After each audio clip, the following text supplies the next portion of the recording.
소득세 실기하기 위한 이론부터 먼저 하고요. 그 다음에 이제 바로 실기로 넘어가겠습니다. 여기 종합소득세 계산도 좀 보실게요.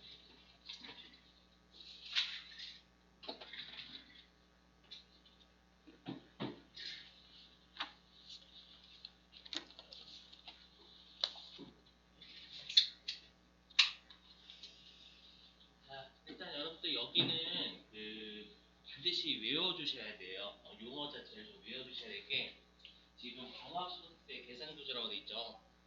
여기가 뭐냐면 우리가 다음 연도 5월 달에 신고를 해야 돼요. 신고할 때 어떻게 해야 되는지 구조니까 보시면 자, 우리가 이제 종합소득이라는 게 어저께 1년에 한 번쯤은 발생할 수 있는 6가지 소득들을 종합소득이라고 한다고 했었죠, 여러분들. 그죠? 그래서 우리가 종합소득은 일단은 여러분들 가급적이면 순서대로 좀 외워주신 걸 권장드려요. 보시면 일단 이자, 배당, 사업, 근로, 연금, 힘드실 거예요. 소득세 하시다 보면은 막 짜증나고 그러실 거예요, 분명히. 근데 소득세를 잘 하시는 방법은 암기밖에 없어요. 이건 진짜 모든 강사분들이 공통적으로 하는 말이에요, 전부 다. 필요한 부분은 외워주시려고 노력을 좀 드려요. 꼭 좀. 자, 그래서 2배4 그냥이니까 여러분들 굳이 이자 소득, 배당 소득 이렇게 외우실 필요 없고요. 그냥 사람들 굳이 앞자 많이 따서 외우고 대부분 앞자 따서 외우거든요. 2배4 그냥이라고 해가지고 가급적이면 앞자 따셔서 외워주세요, 여러분들.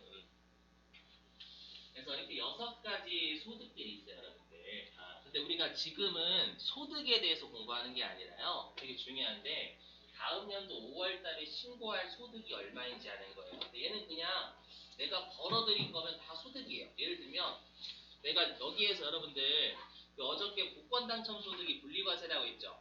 그렇죠? 그리고 우리가 복권 당첨 소득은 여러분들 나중에 하겠지만 기타 소득에 속해. 일시 유발적인 소득이니까. 아시죠? 그래서 내가 복권 당첨 소득이 4억 있는 거예요. 그러면 기타 소득은 4억 있는 거죠, 여러분들. 그죠? 근데 우리가 어저께 그 분리과세라는 게 여러분들 신고를 하는 거래, 하지 않는 거래요. 외우셨어요? 분리과세는 신고를 안 하는 것들이죠. 원천징수로 끝내는 거예요, 여러분들. 세무서 입장에서는 뜯고 끝내는 건 신고를 하지 말란 얘기입니다. 아시죠? 그래서 우리가 복권 당첨 소득은 기타 소득은 4억이지만 신고할 소득은 0인 거예요. 0. 아시죠? 이거 구분 진짜 잘하셔야 돼요. 진짜로. 자, 그래서 우리 어떻게 하냐면 이 소득에는 여러분들 분리과세도 들어가 있는 거 이해되시겠어요? 소득은 맞으니까. 근데 여기에서 뭘 빼냐면 여기 비과세 소득, 분리과세 소득은 뺍니다. 그쵸? 되셨나? 일단은 여기까지. 비과세는 과세를 하지 않는 소득이니까 당연히 빼야죠, 여러분들. 근데 비과세 같은 경우에 시험에 잘 내는 편 아니니까요. 자, 근데 대비하실 게 뭐냐면 우리가 여기 사업소득은 분리과세를 안 빼고 있죠, 여러분들. 그죠? 그래서 일단 말 문제를 좀 외워주셔야 돼요. 사업소득은 무조건 신고해야 돼요. 분리과세가 원천징수로 끝내는 거니까. 근데 사업소득은 분리과세가 없다라고 돼 있잖아요. 그러면 얘는 무조건 사업소득은 신고를 무조건 해야 된다라는 거예요. 자, 왜 그런지 설명을 하긴 할게요. 자, 여러분들 원천징수라는 게 여러분들 회사에서 월급 받으신다라고 하면 회사에서 여러분들이 내야 될 소득세 같은 거 뜯는 거잖아요. 맞죠? 그럼 그 세무세 시킨 거죠. 세무세 원천징수 하라고. 여러분들 원천징수의 주된 목적이 뭐냐면 세금을 걷는 것, 편안하게 걷는 것도 있지만 그 여러분들이 받으시는 월급이 총 얼마인지 여러분들 소득 파악하기 위해서예요. 알죠? 그래서 우리가 원천징수의 가장 핵심된 목적은 소득 파악이에요. 알죠? 받는 자의 소득 파악이 목적이 일반적으로. 이렇게 되셨어요? 근데 우리가 사업소득자라는 건 개인 사업자죠. 하여튼 개인 사업자분들이 사업소득이 있으신 분들이란 말이에요. 소위 소득세니까 개인에 대해서. 그러면 부가가치세법상 개인 사업자분들이죠. 부가가치세법상 개인 사업자는 부가가치세 신고하세요, 안 하세요? 하시죠? 부가가치세법상 개인 사업자분들 신고하신단 말이에요. 부가가치세 신고를 하시게 되면 매출 신고가 들어오는 거예요. 매출이 얼마다. 이해되세요? 그러면 소득 파악이 개인 사업자분들은 부가가치세에서 이미 끝났어요. 이해되셨어요? 그러다 보니까 원천징수라는 소득 파악은 안 해도 되는 거 소득세에서는. 되셨죠? 무슨 말인지. 그래서 원칙적으로 사업소득에서 분리과세가 없는 거예요. 어차피 부가가치세법상 개인 사업자분들이고 그분들은 소득 파악이 이미 부가가치세 될 거니까 굳이 사업소득에서 원천징수로 소득 파악할 필요가 없다라는 거예요. 여기까지는 이해됐어요? 그래서 분리과세가 없어요. 그 말은 뭐냐면 소득세 다시 오면 소득세로 오면 원천징수가 안 된 거죠. 원칙적으로. 원천징수가 원칙적으로 안 된 거니까 소득세는 안 내신 거예요. 이해되셨어요? 그렇기 때문에 반드시 5월 달에 신고해서 소득세 내셔야 된다는 얘기예요. 말문제 대비하시고요. 꼭 진짜로요. 자, 이렇게 하게 되면 우리가 이제 수익 개념이 수익 벌어들인 거. 그렇죠? 그 벌어들인 거 용어를 반드시 좀 외워주셔야 돼요. 자, 소득세에서는 우리가 벌어들인 걸 뭐라고 하냐면 총 수익 금액이다라는 용어를 씁니다. 이거를 좀 외워주셔야 됩니다. 소득세에서는 벌어들인 걸 우리가 수익 개념을 총 수익 금액이라는 용어를 쓴다라는 거 암기해 주셔야 됩니다. 자, 근데 다시 여기 근데 여러분 보시면 근로소득하고 연금소득은 총 수익 금액이라는 용어를 안 써요. 일단 우리 시험에 나오는 건 근로소득자를 내거든요. 연말정산 때. 연말정산 때 근로소득자에 대해서 내기 때문에 가급적 근로소득에서 쓰는 용어는 외우려고 노력을 반드시 하셔야 됩니다. 그렇죠? 어떻게 되어 있냐면 자, 우리가 근로소득은 뭐라고 부르냐면 수익을요 총급여라고 표현을 해요. 이어주실게요. 근로소득은 총급여라는 표현을 쓰고요. 그래서 실제 나중에 연말정산에서 총급여가 얼마다라고 하면 근로소득만 있다는 뜻이에요. 아셨죠? 그래서 근로소득 총급여 꼭 외워주시고 연금소득은 잘 내는 편은 아니기 때문에 총연금이라고 외우실 필요 많이 없어요. 연금소득 거진 안 내거든요 시험에. 이거 해주시고 자, 근데 여러분들이 나중에 세금 내실 때는 벌어들인 거에 대해서 내요? 아니면 내가 순수하게 벌어들인 것만 내요? 순수하게 벌어들인 것만 내시는 거죠. 왜냐하면 내가 이 소득을 얻기 위해 쓴 비용이 있을 거란 말이에요. 그 비용은 해줘야 여러분들. 여기까지 되셨나요? 그럼 우리가 비용이라는 용어를 부가가치세는 매입세 공제값도 비슷한 말이죠. 비용을 빼줄 때. 맞죠? 그러면 소득세 같은 경우에도 비용을 부르는 용어가 있어요. 여러분들 힘드시겠지만 외워주세요. 어떻게 부르냐면 이걸 필요경비다라고 불러요. 필요경비. 소득세에서는 비용을 필요경비라고 부릅니다. 외워주시고 자, 근데 필요경비가 실제 필요경비 얘기해요. 실제 비용. 아셨죠? 근데 우리가 여기 소득세 동네에서는요, 장부를, 법인은 무조건 적거든요. 법인은. 근데 여기는 개인이잖아요. 개인은 누구만 장부를 적을 의무가 있냐면, 사업소득자가 장부를 적을 의무가 있어요. 나머지는 없습니다. 여러분들이 회사에서 근로하실 때, 우리가 장부 적으신 적 없을 거예요. 맞죠? 근데 음식점 사장님이나 그런 분들은 장부를 적으셔야 됩니다. 근데 그분들 장부를 누구한테 맡겨요? 적는 걸.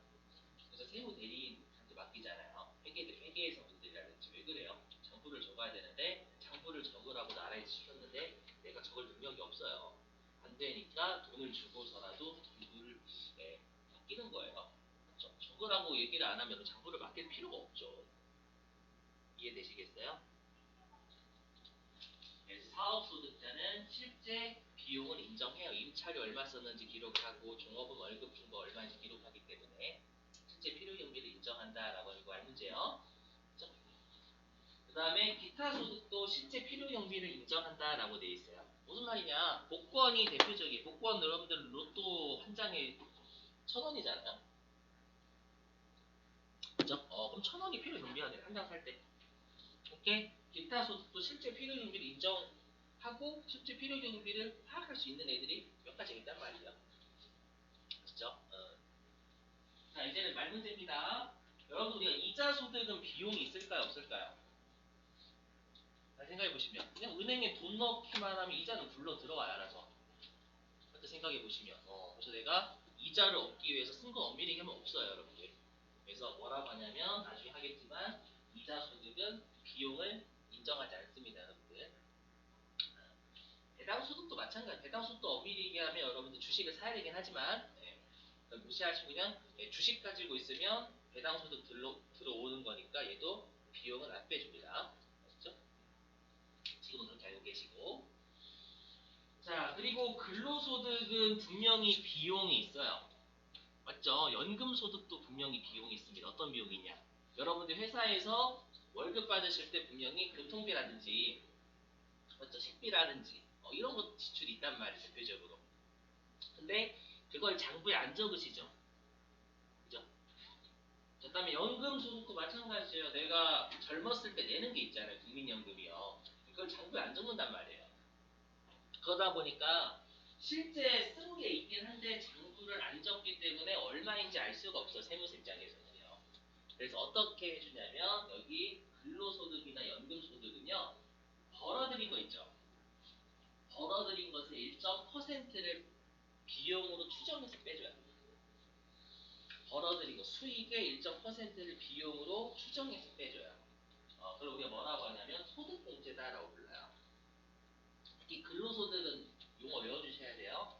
근로소득에서 근로소득 공제라고 하면 이건 비용이란 얘기입니다, 여러분들. 됐죠?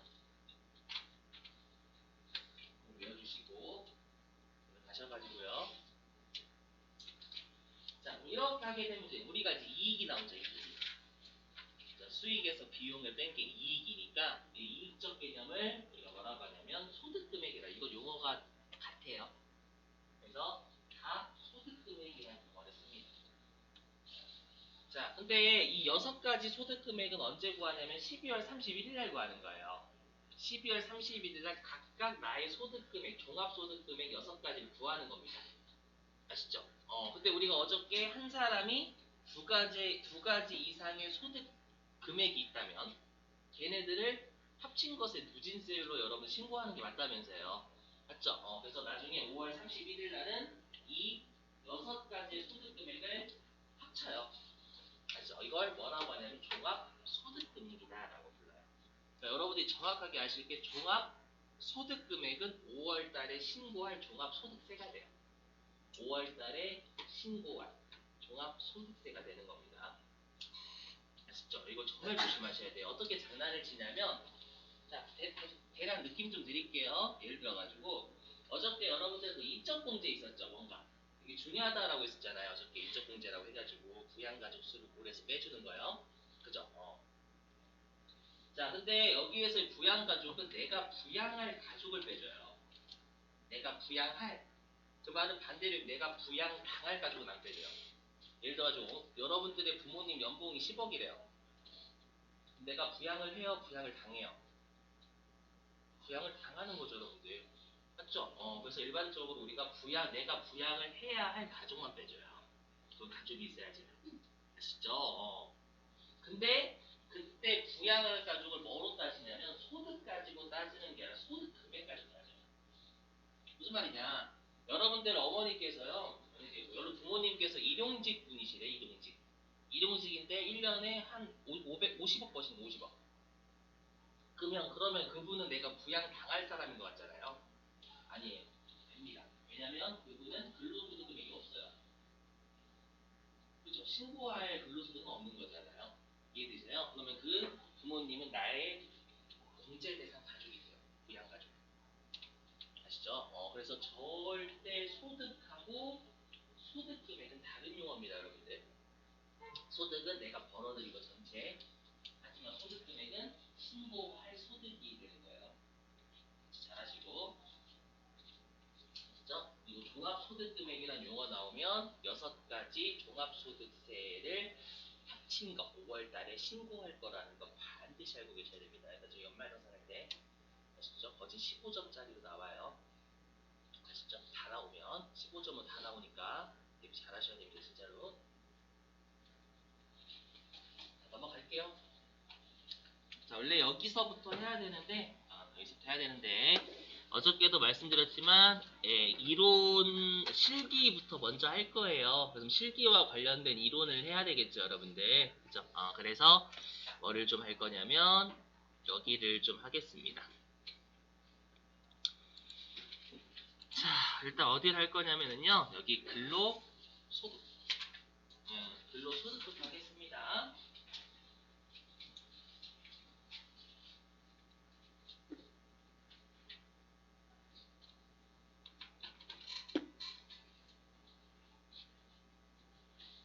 자, 시험에서 이제 여러분들 뭘 출제를 하냐면은요. 얘 같은 경우에는요. 뭘 출제하냐면 우리 회사가 이제 월급을 줘요. 월급을 줄 때 뭐 각종 여러분들 수당도 주죠. 여러 가지 수당 주고요. 그 다음에 월급 줄 때 각종 세금 같은 거 떼죠, 여러분들. 맞죠? 그런 것들을 우리가 입력을 하는 걸 출제를 해요. 5점짜리로. 그 막 예를 들어서 그걸 우리가 이제 급여 자료 입력이라 해가지고 회사가 월급 줄 때 여러 가지 수당이나 떼는 걸 입력하는 거거든요. 여기에서 주의하실 사항이 뭐냐면 회사가 주는 소득이 과세가 되는지 비과세가 되는지를 여러분들이 외우셔야 돼요. 아시죠? 근데 결론부터 말씀드리면 비과세를 외우셔야 돼요. 왜냐면 비과세가 예외예요. 아시죠? 대부분 다 과세입니다. 자, 왜 그러냐 보시면 요목구 때문에 그래요. 보시면 법문부가요. 일단 근로소득이든 사업소득이든 계속 반복적인 소득들은 맞아요. 하지만 우리가 근로소득은 누구한테 고용돼서 여러분 받는 소득이죠. 그죠? 그래서 여기 계시면 여기 종속적인 지위인데 핵심이 뭐냐고요? 근로의 대가로 받는 거래요. 근로의 대가로 받는 거면 여기 있죠. 명칭에 관계없이 지급 방법이나 명칭에 관계없이 모두 근로소득이 된다 이렇게 돼 있어요. 아시죠? 그래서 예를 들면 이런 거예요. 명절 수당을 줬대요. 여러분 일을 하셨는데 이번에 설날 수당을 받으셨대요. 그럼 왠지 비과세일 것 같잖아요. 요즘 시대에 여러분들 명절에 수당 주는 회사가 잘 없겠죠. 그죠? 그래서 여러분들이 비과세를 거신다 하면 틀려버려요. 과세거든요. 왜냐? 여러분이 근로를 제공하고 받는 대가예요. 명칭 안 따져요. 아시죠? 그래서 이런 느낌이 드셔야 돼요. 그러니까 여러분들이 절대 사적인 감정을 집어넣으시면 안 돼요. 되게 아름다운 회사다. 아름다운 회사가 주는 건 비과세다. 그건 여러분들이 비과세를 정하시는 거예요. 제가 이걸 왜 강조드리냐면 여러분 실수 자주 해서 그래요, 이쪽에서. 그렇죠? 절대 비과세를 여러분이 설정하는 게 아니라 법에 있는 비과세를 외우시고 그거 아니면 과세다라고 생각하시는 게 좋습니다. 하나씩 해볼게요. 자, 일단 근로소득에 포함되는 것이니까 이건 근로소득이다라는 뜻입니다. 자, 이제 동그라미 1번은 되게 길게 설명되어 있는데 그냥 우리가 알고 있는 근로소득이에요. 딱 봐도. 맞죠? 각종 뭐 기본급, 상여금, 여러 수당. 맞죠? 이거는 여러분들 보시면 이거 근로소득이네. 시험에 안 나오겠죠, 여러분들? 보면. 그래서 2번서부터 문제예요. 뭐냐면 1번이 우리가 알고 있는 근로소득이고요. 그 다음부터가 우리가 잘 알지 못하는 근로소득이에요. 2번. 그러면 회사가 이득을 많이 내면 특별상여금 보너스 주죠. 맞죠? 그래서 우리가 가끔씩 뭐 삼성이나 이런 데에서 여러분들 이익이 많이 나서 뭐 보너스를 좀 특별 상여금을 주기로 해 뭐 이런 거 있잖아요, 여러분들. 맞죠? 뭐 이런 것들 우리가 주총이나 해당 뭐 이사회 결의에 따라 가지고 우리가 준단 말이에요. 아셨죠? 그랬을 때 우리가 만약에 주총에서 여러분들 올해 한 해 우리 회사가 많이 벌었으니까 상여금 좀 드리겠습니다라고 결의를 하겠죠. 그때 우리가 예전에 뭐 배당도 결의했잖아, 주총일 때. 그걸 우리가 뭐를 처분해서 배당을 결의했죠, 여러분들? 그렇죠. 이익잉여금을 처분해서 여러분들이 배당 주잖아요. 또 마찬가지 상여금도 이익잉여금을 처분해서 상여금 주겠죠. 이해되세요? 그래서 법문부는 이렇게 돼 있어요. 법인의 주주총회나 이런 결의에 따라서 상여로 받는 소득이고 이거 상여금이 되겠죠. 상여금도 근로소득인데 이걸 뭐라고 부르냐면 세법에서 잉여금 처분 상여라고 낼 때가 있어요. 이게 이익잉여금 처분을 해서 상여금 준다 이 줄임말이에요. 이해되시겠어요? 이것도 근로소득이 맞겠죠. 받는 사람 입장에서는요. 되시겠어요? 챙기시고 그 다음에 3번 같은 게 짜증나요. 3번부터. 자, 일단 외우실 때 어떻게 외우시면 되냐면 시험에 이렇게 나오거든요. 그래서 혹시라도 인정 상여라고 나왔으니까 여러분들 너 인정. 이거는 여러분 이렇게 생각해 주시면 돼요. 일단 상여금으로 인정하겠다. 그러니까 근로소득이다라고 해석하시면 됩니다. 아시죠? 네, 그리고 지금부터 열심히 제가 설명을 하겠습니다만 이거는 별로 의미가 없어요, 여러분들. 아셨죠? 근데 문구로 시험에 내긴 해요. 내니까 설명드리겠지만 자세한 건 어디서 배우시면 세무 1급 때 배우십니다. 법인세에서요. 좀 떠들어 볼게요, 여러분들. 대략 간만 잡으시면 돼요, 간만. 자, 우리 회사에 그 누가 있냐면 대표이사가 있어요, 대표이사가. 대표이사가 이번에 차를 한 5억 원짜리 차를 하나 샀대요. 그리고 이제 경리과 직원이 와서 자랑하는 거예요. 나 이번에 차 샀다, 이쁘지? 이쁘다고 해야죠, 여러분들. 맞죠? 대표이사님 그 얼굴처럼 반짝반짝반짝 빛나요. 차가 뭐 이렇게. 대표이사 신나겠죠, 여러분들. 근데 대표이사 뭐라고 하냐면, 야, 이번에 신형 엔진이 나왔다. 이 차에 대해서 신형 엔진이 나왔으니까 엔진 좀 갈아봐. 근데 돈 안 주는 겁니다. 무슨 말이에요, 그럼? 엔진 좀 갈아봐 했는데 돈을 안 줘요. 회사 돈 쓰라니, 회사 돈. 맞죠? 그러면 이제 그 부탁을 만약에 제가 받았다라고 하면 그 대표이사한테 그래요? 저는 정식이 저희 집의 가훈입니다. 가훈이니까 그럴 수 없습니다. 돈 주세요. 라고 하면 엔진 오일을 갈아요? 제가 갈아요? 제가 갈리죠, 여러분들. 맞죠? 그렇기 때문에 그거 속마음이고, 맞죠? 열심히 갈게요. 네, 회사 돈 열심히 쓰겠습니다 하고 회사 돈을 지출하는 거예요. 그러면 이제 비용 잡겠죠? 되시겠어요? 그러면 나중에 이제 법인세 가면 그 비용은 인정하지 않아요. 업무와 관련이 없기 때문에. 맞죠? 근데 다시 그 부당한 이득을 취한 사람이 대표이사잖아요. 그죠? 그럼 그 대표이사한테 부당한 이득을 취했으니까 소득세 때려버리고 싶은 거예요. 좀 이중제재를 하고 싶은 거예요. 소득세 그딴 짓 하지 못하게. 되셨어요? 그럼 그때 우리가 법인세에서 상여라는 것으로 처분하게 돼요. 그 말이 뭐냐면 대표이사가 받을 수 있는 소득은 근로소득인데 뭔가 소득세를 때리고 싶잖아요. 맞죠? 그럼 상여금 받은 것처럼 해석을 해버리겠다라고 해가지고 상여라는 것을 처분을 하게 되는 거예요. 어떤 느낌인지 이해되세요? 그게 만약에 부당한 이득을 취한 게 주주다라고 하면 주주한테는 배당 소득세를 때리고 싶은 거예요. 그러면 그때 법인세 배당이라고 처분하게 되면 그 주주한테 배당 소득세 때려라 그 뜻입니다. 그건 나중에 세무 1급 때 자세하게 배우실 거고요.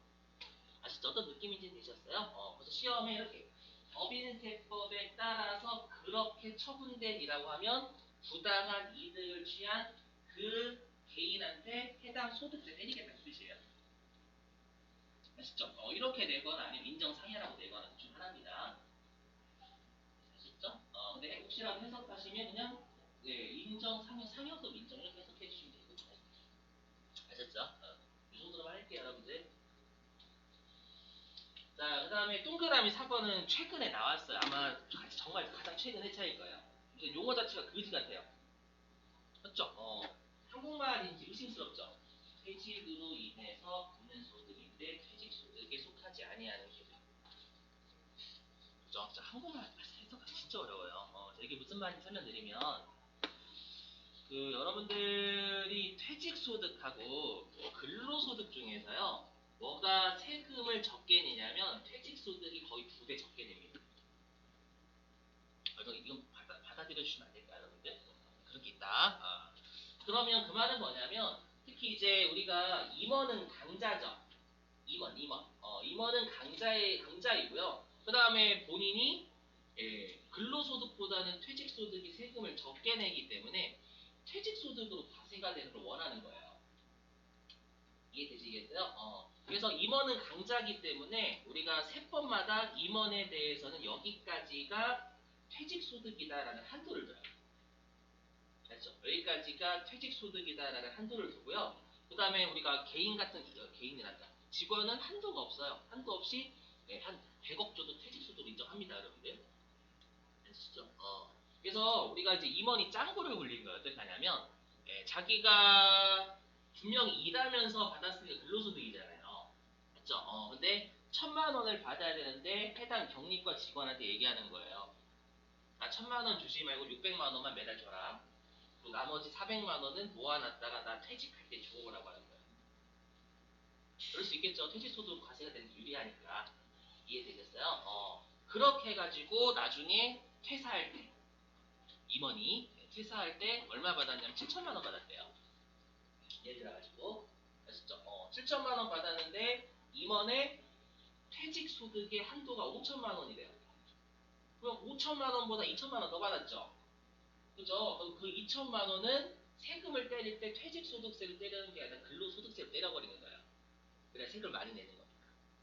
어떤 느낌인지 이해되세요? 해석해보면 퇴직으로 인해서 받는 소득 지금 2천만 원 있었잖아요. 그게 우리가 임원 퇴직 소득 한도를 넘어서서 얘를 근로소득세를 때리고자 하는 거예요. 무슨 말인지 이해되시겠어요? 용어 좀 정리해 주시고. 자, 그 다음에 동그라미 5번. 직무 발령 보상금 뭐냐면, 여러분들 핸드폰을 만약에 어떤 회사의 종업원이 어떤 기술을 발견을 기술을 창출을 해내가지고 핸드폰을 만들어서 그 기술로 팔았대요. 되시겠어요? 그러면 만약 그 삼성전자의 핸드폰에 대한 핵심 기술을 연구소 직원이 개발했다 라고 하면 삼성전자가 그 핸드폰 판 매출액의 일정 퍼센트를 해당 직원에게 몇십 년간 줘야 돼요. 물론 율이 좀 작긴 하지만 아쉽죠?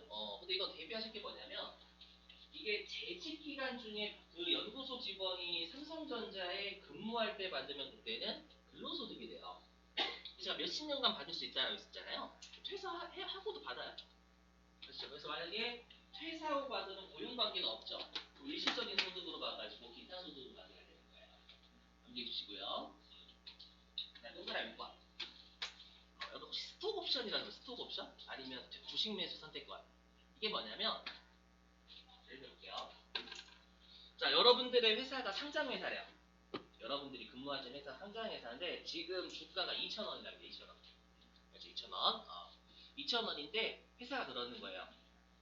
여러분들한테 열심히 일하면 열심히 일해서 우리 회사 이익이 많이 나서 주가가 얼마짜리가 되더라도 지금 가격에 사줄 수 있는 권리를 부여해 주겠다라고 하는 거예요.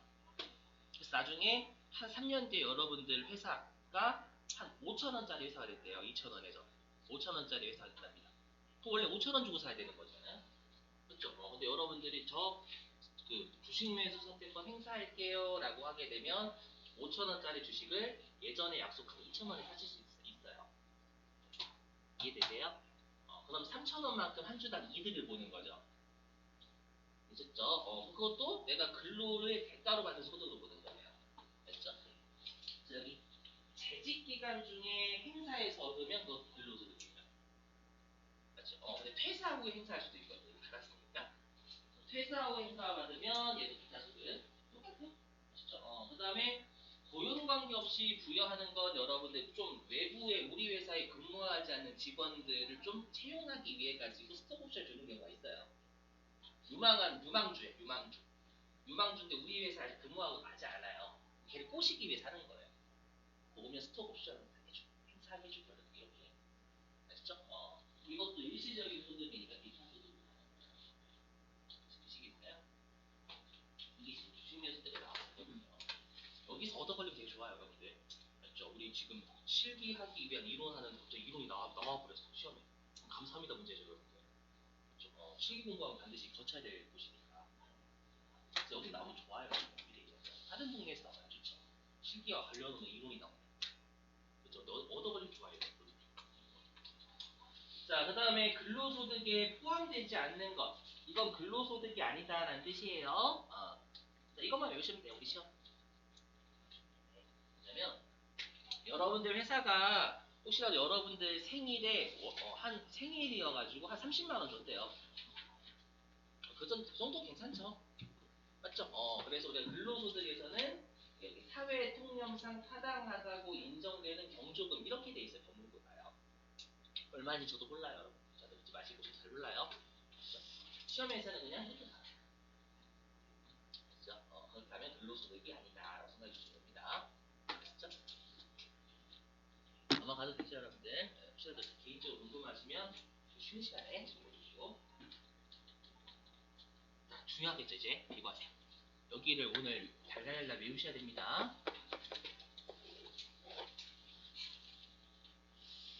자, 비과세 꼭 외우세요. 여기가 예외거든요. 자, 일단 식사 및 식대. 여러분 여기서 식사는 뭔지 아시죠, 여러분들? 먹는 거. 회사가 점심을 먹는 걸로 주는 거예요. 그게 식사고요. 식대는 점심을 돈으로 주는 게 식대입니다. 여기는 여러분들 잘 하시는 문제예요. 식대는. 그렇죠? 자, 근데 우리가 식사는 즉 먹는 것으로 제공하는 건 무조건 비과세예요. 회사가. 맞죠? 그래서 먹는 거 여기 있죠. 식사는 전액 비과세. 자, 근데 식대는 여기에요. 핵심이 일단은 식사를 받으면 안 돼요. 그렇죠? 식사와 식대를 같이 받으면 식사는 비과세입니다만 식대는 과세를 해버립니다. 그러니까 이거 꼭 먹고 알 먹고 해서 알을 못 주겠다라는 거예요. 되셨어요? 그래서 요 문구가 좀 핵심입니다. 식대가 시험에 나오면 반드시 식사를 제공하고 있는지 안 하고 있는지 보셔야 돼요. 그리고 월에 10만 원 한도로 비과세다라고 돼 있어요. 아시죠? 여러 개 되시는 분은 외우시고 이론에서만 나오거든요. 제가 금액은 실기에서 중요합니다라고 하는 건 그냥 반드시 외우셔야 되는 거고요. 자, 되셨죠? 여러분 넘어갈게요. 자, 근데 여기 실비변상적 성질의 급여 이거 뭐냐면요. 내가 이제 회사 일을 하다가 개인 가끔씩 회사 일을 하다가 내 돈 쓸 때가 있어요. 맞죠, 여러분들? 맞죠? 급하면 내 차 타고 지금 회사 가고 있는데 갑자기 이제 출장 갈 일이 생긴 거예요. 맞죠? 급하게. 갑자기 뭔가 뭐 세미나 이런 게 있어가지고 맞죠? 그래서 급하게 간 거예요. 내 차 타고. 그렇죠? 또 내 차 운전하면 여러분들 뭐 기름값이라든지 감가상각비 같은 거 들 거 아니에요. 맞죠? 그걸 일단 내 돈으로 쓰고 회사한테 보상을 받는 걸 실비변상적 성질의 급여라고 했어요. 그럼 이건 당연히 근로소득이 아니죠. 내가 쓴 걸 회사로부터 받는 건데 이해되세요? 우리 시험에 나오는 건 동그라미 2번은 자가운전 보조금이라고요. 이게 뭐냐? 여기 아까 방금 제가 그렇게 하는데 내 차이 자가운전이니까 일단 내 차여야 돼요. 아시죠? 배우자 차 안 됩니다. 우리 시험에 배우자 시험에 낸 적이 있거든요. 배우자 차. 안 되고 그 다음에 업무 수행에 당연히 사용은 해야 돼요, 여러분들. 그래야 좀 비과세가 되겠죠.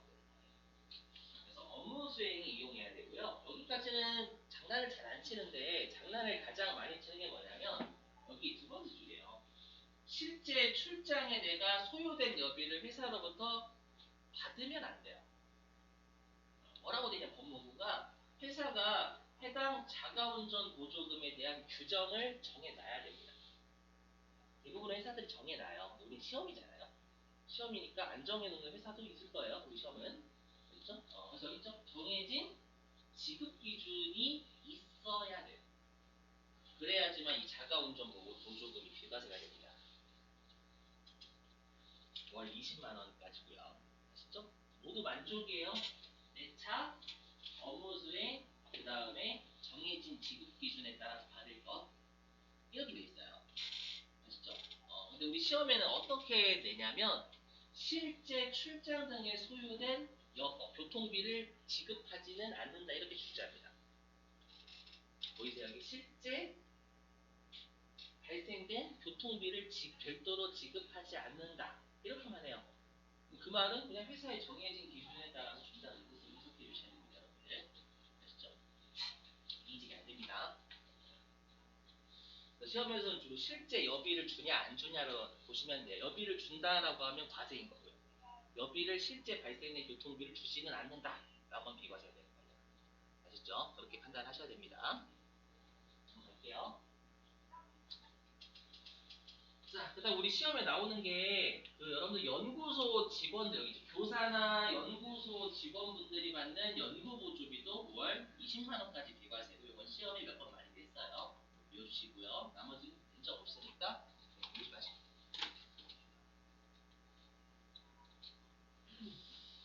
자, 그 다음에 여기 국외 근로소득은 주로 말문제 위주의 말문제.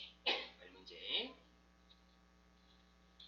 자, 일단 외국에서 근로하면은 월 100만 원 비과세예요. 월 100만 원 비과세요. 외우시고. 자, 근데 동그라미 2번. 자, 원양어선 뭔지 아시 참치?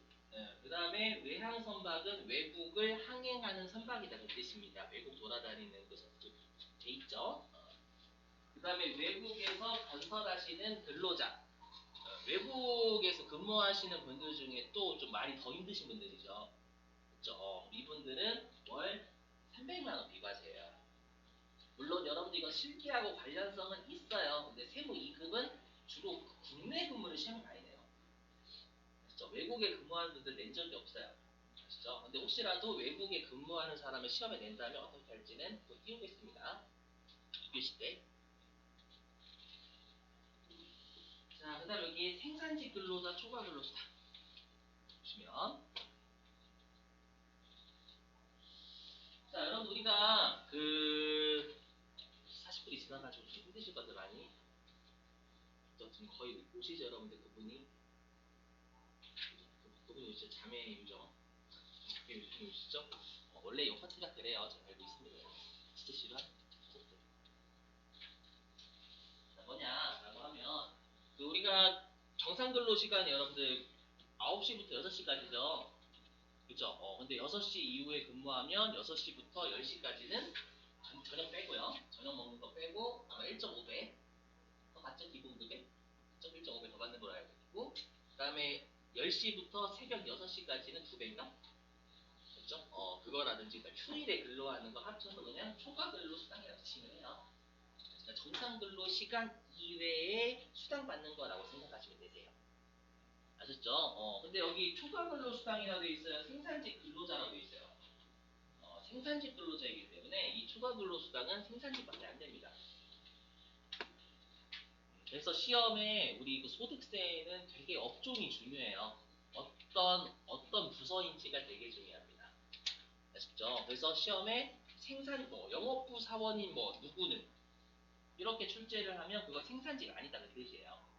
그래서 생산직 아니니까 얘는 무조건 초과 근로 수당 받아도 됩니다. 아시죠? 자, 그러면 모든 생산직을 비과세하냐 그건 아니에요.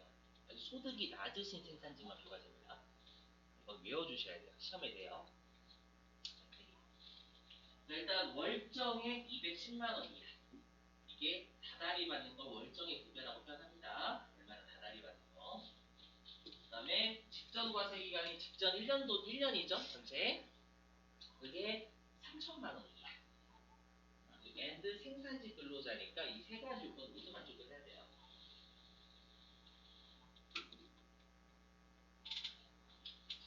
시작. 필수에 필수. 자, 그리고 비과세 한도는 1년에 240만 원 한도라고 되어 있는데 이거는 여러분 능력 되시면 외우시고 여건이 안 되시면 그냥 패스하시고 실기하고는 관련성이 없으니까요. 비과세 한도는요. 좀만 참으시고. 자, 여기인데 이건 말문제. 여러분 이거는 쉬워요. 회사가 사대보험료 내는 거 있죠. 법에 따라서. 맞죠? 그건 내가 혜택을 보는 거 맞죠, 여러분들? 근데 그거는 근로소득이 아니죠. 법에서 회사가 근로자가 내야 될 걸 반은 네가 내라고 했으니까요. 진짜. 근데 예를 들어가지고 사장님이 내 친구래요. 그래서 내 친구가 내가 내야 될 사대보험료 다 내주는 거예요. 그거는 내가 혜택을 본 거 맞죠? 내가 내야 될 근로자 부담 부분까지 회사가 내주는 거예요. 그건 혜택을 본 게 맞으니까 그때는 근로소득이에요, 당연히. 이해되시겠어요? 사용자가 부담하는 법정이자 법에서 정한 것만 비과세인 거예요. 맞죠? 법에서 정하지 않은 나머지도 회사가 내주면 그건 근로소득이 맞는 거예요. 자, 그 다음에 출산 및 자녀 보육 관련 급여는 시험에 냅니다. 아주 잘 나와요. 외우실게요. 6세 이하 자녀 보육과 관련해서 회사로부터 받는 게 비과세입니다. 6세 이하를 좀 가급적이 외워주세요. 아셨죠? 6세 이하 외워주시고. 네. 그리고 월 10만 원은 외우실 여건 대신 외우세요. 여러분들 가끔씩 많이 줘도 되니까 한도. 그리고 최근에 이렇게 낸 적도 있어요. 이거는 배우자하고 나하고 다 받을 수 있습니다. 중복 가능합니다. 그래서 예전에 딱 한 번 남편이 받고 있다라고 장난을 쳤어요. 근데 사람들이 남편이 받으면 이거 안 되겠네 해가지고 가슴 걸었거든요. 진짜 남편이 받아도 아내가 받을 수 있고요. 배우자가 받아도 본인이 또 받을 수 있어요. 중복 가능합니다. 비과세. 자, 그 다음에 기타의 비과세인데 아까 직무발명보상금이 있었죠. 여기 말문제요. 직무발명보상금은 500만원까지 비과세예요. 이거는 은근히 냈습니다. 말문제로요. 500만원까지 직무발명보상금 비과세니까 외워주시고. 자, 일단은 여러분들 좀 피곤하시죠? 많이? 일단 10분 좀 아직 실기를 하기 위한 이론이 끝나진 않았어요. 근데 지금 많이 피곤하신 것 같으니까요. 10분 쉬었다가 지금이 10시 12분이니까요. 10시 25분까지 여러분들 주무시면 되겠습니다. 여러분 쉬시거나 10분 쉬겠습니다.